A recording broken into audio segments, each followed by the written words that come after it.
Lieutenant Kim Jun stared at his screen, rubbing his tired eyes. It was just another boring night shift at Earth Station 7.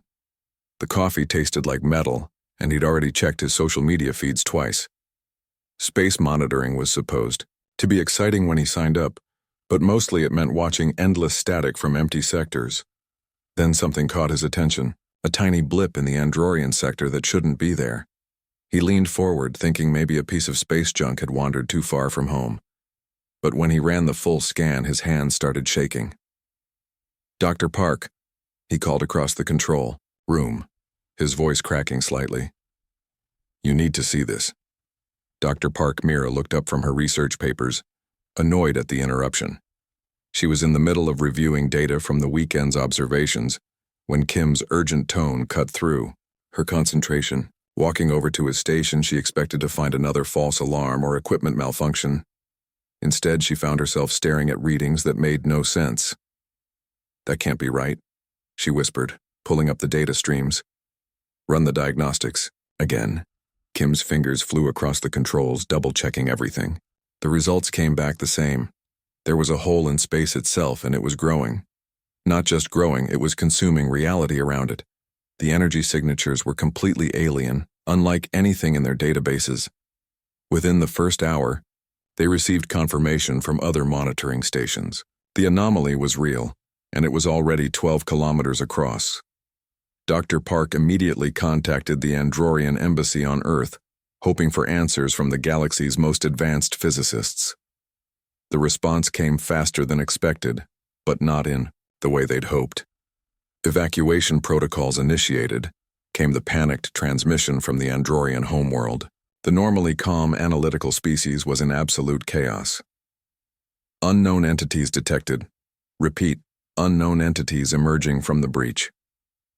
General Lee Tae-wan arrived at the station within 2 hours, his face grim as he reviewed the situation. Reports. He'd served in 3 interstellar conflicts and thought he'd seen everything the galaxy could throw at them. But nothing had prepared him for this. "What exactly are we looking at?" he asked, though part of him didn't want to know the answer. "We're not sure they're even from our universe," Dr. Park replied, her scientific training battling with growing fear. "The mathematics don't work. It's like someone tore a hole in reality and something else is coming through." The first visual confirmation arrived just before dawn. The Androrian science vessel Lucky Star had managed to get close enough for imagery before hastily retreating. What they captured defied description. The entities weren't ships or creatures. They were geometric impossibilities that seemed to hurt the eye just to look at them. More disturbing were the effects they had on space-time itself. Wherever they passed, stars flickered and died. Not exploded, simply ceased to exist as if they'd never been born. The Androrian homeworld, with its 1 trillion inhabitants and 10,000 years of recorded history, vanished within minutes of the entity's arrival. Communications Officer Choi Soo-jin monitored the panic spreading across the galaxy. Every major species was reporting similar sightings. The Vorthan Empire, masters of space and time for millions of years, had declared a state of universal emergency. The collective, with their perfect mathematical minds, had calculated probabilities and concluded with cold logic. Survival requires immediate evacuation to extragalactic space. "They're all running," General Lee said quietly, watching the flood of refugee ships begin their journey to the galaxy's edge. Every species with faster-than-light capability is heading for dark space. Dr. Han Bo-ram, Earth's representative to the Galactic Council, brought the worst news of all. The Council itself was evacuating. The ancient seat of galactic government, which had weathered cosmic disasters for eons, was abandoning its post. Their final message was simple, he reported. "Do not attempt contact. Do not try to fight. Survival is the only option." The implications hit everyone in the room like a physical blow. If the galaxy's most advanced civilizations were fleeing, what hope did humanity have? Earth's technology was primitive by galactic standards. Their fastest ships would take centuries to reach safety, while the tear was expanding by millions of kilometers every hour. As the emergency session ended, Kim Jun remained at his station, watching the real-time feeds from across the galaxy. The tear wasn't following any predictable pattern. It consumed star systems seemingly at random, leaving empty voids where entire civilizations had thrived moments before. The galaxy was dying, and Earth sat directly in the path of something that defied every law of physics they knew. But as Kim watched the rivers of refugee ships streaming past their solar system, he couldn't shake the feeling that running wasn't the answer. Humanity had always been stubborn, always found ways to fight the impossible. Maybe that's exactly what the galaxy needed right now. Ambassador Jin Hyobin watched the emergency Galactic Council session from Earth's delegation booth, her hands gripping the armrests as chaos unfolded before her.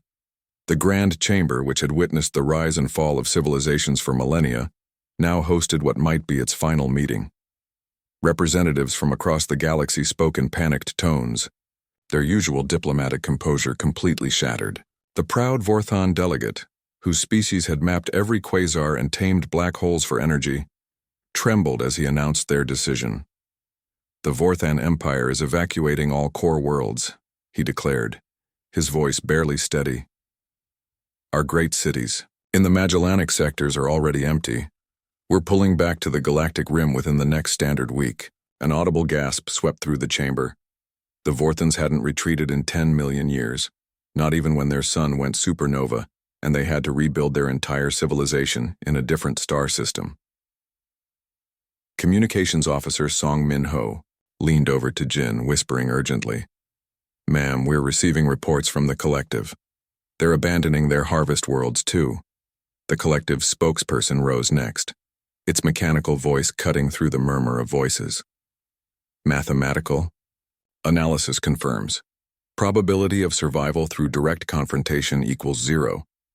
The entities operate on principles incompatible with our understanding of physics. We are initiating Protocol Omega, complete withdrawal to extragalactic space." Jin had never heard of Protocol Omega, but seeing the terror in a machine intelligence's optical sensors told her everything she needed to know. If beings that thought in pure mathematics were scared, the situation was beyond desperate. Captain Yoon Ji-woo, stationed at the outer edge of Earth's solar system, watched the first waves of refugees approach. The sight was overwhelming. Thousands of ships of every design imaginable, from the crystal formations of the Antari to the living vessels of the reef builders. "Control, I'm seeing species here that I didn't even know existed," she reported, back to Earth Command. "Some of these ships are so advanced they barely register on our sensors." Dr. Han Boram, monitoring the communications from the council chambers, noticed something that chilled him to the bone. The refugees weren't just fleeing randomly. They all spoke of the same thing. The entities didn't just destroy worlds. They unmade them completely. Stars, planets, entire civilizations simply ceased to exist as if they'd never been born in the first place. "It's not death," he explained to the emergency committee on Earth. "It's worse than death. It's complete erasure from reality itself." The refugee convoys grew larger each day. Jin watched from her diplomatic post as the greatest civilizations in the galaxy packed up histories spanning millions of years and fled toward the dark space between galaxies. The stellar architects who built rings around stars for fun dismantled their greatest works rather than leave them behind. The time walkers, who could move through centuries like walking through rooms, had tried to go back and prevent the tear from ever opening, and returned terrified, reporting that the entities existed outside of time itself. "They're not just advancing through space," reported the Time Walker representative. "They're retroactively erasing things that existed before they arrived. History itself is being rewritten." Song Min-ho brought Jin another report that made her stomach turn. "Ambassador, the healer worlds are gone. All 7 of them. The species that could cure any disease, fix any injury. They tried to help the entities, thinking maybe they were sick or in pain. What happened? The moment they made contact, they just stopped existing. Not killed, not destroyed. Their entire civilization, every record of them, every species they'd ever helped, all gone, as if they never were." The final session of the Galactic Council was chaos. Ancient alliances that had lasted eons dissolved in minutes as each species focused solely on their own survival. The Council's final act wasn't legislation or treaties. It was switching off the lights and locking the doors. Dr. Han received their last official communication. To all member species, you are advised to seek immediate exodus to extragalactic space. Do not attempt to study, communicate with, or engage the entities in any form. They are beyond our understanding, and appear to view our existence as incompatible with their presence. May your journeys be swift and your species endure. As the transmission ended, Jin felt the weight of cosmic loneliness settling over Earth. They were watching the death of galactic civilization from their small blue world, too far to run, too weak to fight.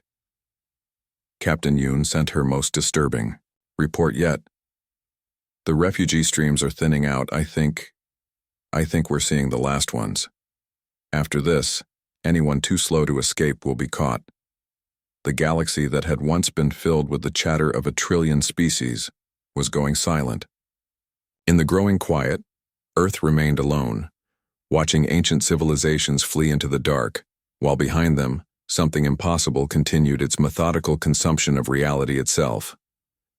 Engineer Ko Jun-ho stood in the hangar bay of the refugee processing station, watching the latest arrivals stumble out of their ships. These weren't the proud representatives of advanced civilizations anymore. They were survivors, traumatized and broken. The Vorthans who once built cities that floated in zero gravity now huddled together like frightened children. Tell me what you saw? Jun-ho asked gently, crouching beside an old Vorthon scientist whose silver skin had dulled to gray with exhaustion. My homeworld, the alien whispered, his 4 eyes unfocused. I watched it from my research station. The entities arrived and it didn't explode, it didn't burn, it just stopped being. The gravity wells from our 3 moons still orbit empty space where our planet used to be. Similar stories came from every survivor. Dr. Park Mira interviewed a young pilot from the reef worlds whose ship had barely escaped the entity's touch. They don't just kill, she explained, her bioluminescent skin flickering erratically. They erase. My sister's ship was 20 meters ahead of mine. When the entity passed through it, it wasn't destroyed. It never existed. But I still remember her. I remember someone who never was. Captain Ryu Daniel faced the emergency assembly at UN headquarters, looking at faces that ranged from determined to terrified. The holographic displays showed the growing tier, now spanning half the galaxy, with empty voids marking where entire sectors once thrived. Every advanced species is running, he stated simply. The collective's machines that could calculate faster than light itself, running. The healer worlds that cured death itself, gone. The time walkers who could step through centuries, they fled so fast they broke their own time streams. President Park Jin-woo leaned forward in his chair. What about their weapons? Surely with all their technology, they didn't even try to fight, replied Director Nam Soo-ji, pulling up recovered military logs. The Vorthon battle fleets that once cracked moons for target practice, they ran without firing a shot. The stellar architects who could collapse stars into weapons, they abandoned everything and fled. The room fell silent. These weren't just stories of superior beings running from something scary. These were mathematical proof that fighting was impossible. Dr. Cha Yun-ji broke the silence with a question that changed everything. What if they're wrong? All eyes turned to Earth's leading theoretical physicist. She stood slowly, activating her personal holographic display with trembling hands. What if these entities aren't conquerors at all? Explain, the president ordered. Look at the pattern, Cha Yun-ji said, highlighting the tier's progression. It's not random, it's methodical, surgical. What if they're not invaders from another dimension? What if they're cosmic surgeons trying to remove an infection? The implications hit the room like a shockwave. Director Nam Soo-ji was the first to voice what everyone was thinking. And the infection is our universe itself, or something in it. Think about it. They don't communicate, they don't take resources, they don't conquer. They just remove, like a body's immune system attacking a virus. Colonel Quan Min-ho, the gruff military advisor, slammed his fist on the table. That's insane. You're saying our entire reality is some kind of cosmic disease? I'm saying maybe we're not the real threat they're trying to eliminate, Cha Eun-ji replied. Maybe something else is coming through that tear. Something so dangerous that these entities are willing to burn down the galaxy to stop it. Captain Hong Soo-bin, who'd been quietly studying the tactical reports, suddenly looked up. Sir, if that's true, then running isn't solving the problem, it's just buying time until whatever they're really afraid of breaks through. The president rubbed his temples, feeling the weight of humanity's future pressing down on him. So our options are to run and probably die slowly, or to stay and definitely die quickly. There's a third option, said Dr. Cha Eun-ji, her voice growing stronger. We proved to them that our universe is worth saving, that we're not the cancer they're trying to cut out. How? Asked Director Nam Soo-ji. By doing what no other species has done, we fight back. Not against the entities, but alongside them. We show them we can help seal whatever breach they're really trying to close. The room erupted in arguments. Admiral Kim Ye-jin stood and raised her hand for silence. Dr. Cha, with all due respect, our ships are held together with duct tape and prayers compared to what the fleeing races left behind. If the Vorthons couldn't fight these things, the Vorthons ran, Captain Ryu Daniel interrupted. So did everyone else. No one's actually tried to fight because they were all smart enough to calculate the odds. But humans, we've never been very good at accepting impossible odds. President Park Jin-woo looked around the room, seeing the mixture of fear and determination on every face. Are we seriously considering this? Standing and fighting when the entire galaxy is running away? Dr. Cha Eun-ji nodded firmly. Sometimes the stupidest plan is the only one no one else has tried. Within hours, Earth's decision was made. They wouldn't run because they couldn't. Their ships were too slow. But that didn't mean they had to wait helplessly for the end. Humanity would do what it did best, face the impossible with nothing but determination and stupidity in equal measure. The galaxy's youngest species was about to teach its oldest ones a lesson about refusing to give up. Colonel Quan Min-ho sat in his command, chair aboard the ESF Defiance, watching Earth grow smaller behind him. The ship wasn't much to look at. Welded patches covered hull breaches from the last pirate attack, and the engine made concerning noises every few minutes. But it was flying toward certain death, and that made it the bravest ship in the galaxy. All squadrons reporting ready, sir, came the voice of Lieutenant Lee So-young from her fighter. Her small craft was even more patched up than the Defiance, with salvaged alien tech grafted onto human engineering in ways that probably violated several laws of physics. Behind them flew Captain Hong Soo-bin's Second Fleet, a mismatched collection of converted cargo haulers, mining vessels, and ancient warships that most civilizations would have scrapped centuries ago. The combined Earth Defense Force looked like a junkyard with engines compared to the sleek vessels that had already fled. The galaxy. Remember, Admiral Kim Ye-jin's voice crackled over the comm system from her flagship. We're not trying to win. We're trying to communicate. Show these entities that we're not the infection they're trying to cure. Dr. Seo Jun-seok, monitoring quantum readings from his research vessel trailing behind the main fleet, couldn't believe what he was seeing. The tear is responding to our approach. It's shifting. On the bridge of his destroyer, Commander Park Jun-kyu watched his tactical display with growing amazement. The entities are moving toward us. They're actually coming to meet us instead of just erasing everything. The first contact was nothing like the movies. No dramatic explosions or energy beams.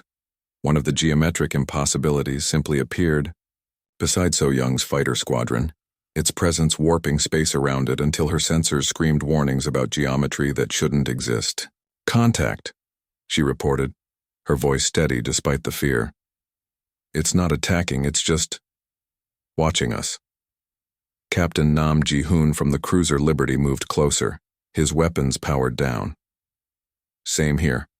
We've got 3 entities surrounding us, but they're not doing anything. It's like they're studying us. Dr. Seo Jun-seok's readings went wild. I'm detecting massive energy spikes from the entities, but they're not directed at us. It's almost like they're talking to each other. Then, everything changed. One of the entities touched Commander Park's destroyer, not physically, but in a way that made reality hiccup around them. Part of the ship simply ceased to exist for a moment before snapping back into reality. But instead of being destroyed, the ship remained intact. They're testing us, Dr. Shin Hee-jin realized from her research vessel. They're seeing how we react, what we're made of. This isn't an attack. It's an examination. Colonel Kwan made a decision that would echo through history. All ships hold position, do not fire, let them study us. The entities surrounded the human fleet, reality bending and twisting around them. What happened next defied every prediction the galaxy's greatest minds had made. The humans didn't run, they didn't attack. They held their ground and let these impossible beings examine them like specimens under a microscope. "Sir," reported pilot Hong Yu-jin from her bomber, "I'm reading some kind of response. The entities are shifting their patterns. It's almost like they're surprised." Then came the breakthrough. Lieutenant Im Soo-won's fighter performed a maneuver that should have been impossible. She flew her craft in a pattern that matched one of the entity's geometries. The effect was immediate. For the first time since the tear opened, one of the entities stopped its advance. "It worked," she breathed into her calm. "I copied their movement pattern and it acknowledged me, somehow. We're communicating." Dr. Bae Min-jun, the xenolinguistics expert aboard the flagship, had been working frantically to decode the entity's patterns. "I'm picking up something. It's not language as we understand it, but there's meaning here. They're not saying stop or go away. They're saying, show us." "Show them what?" asked Admiral Kim. "That we're worth saving," came Captain Ryu Daniels' voice from his approaching reinforcement squadron.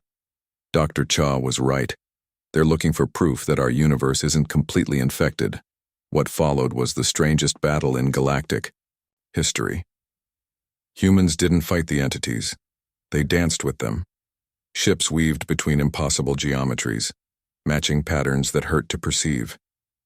Pilots like So Young pushed their craft to breaking points, creating formations that somehow resonated with the entity's alien mathematics.